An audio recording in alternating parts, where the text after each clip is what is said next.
like if what experience if you want to say parents what they should do if they see their kids like coding.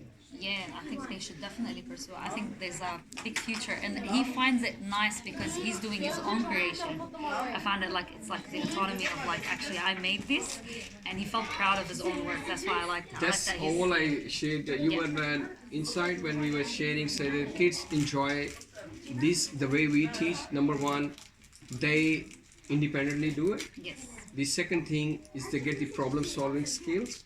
I mean they fiddle around and they learn themselves.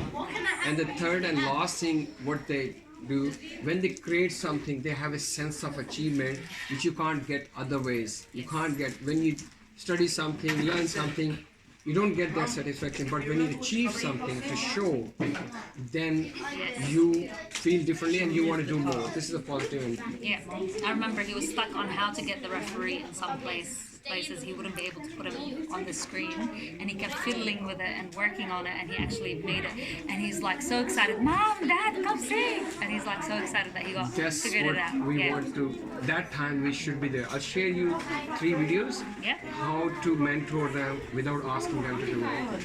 He's homeschooled. So that's why he's has autonomy. We will he learn does more whatever about he it. wants. We are helping a lot of homeschool people because they don't have this program in place, and we have the other programs to help them as well. Yeah.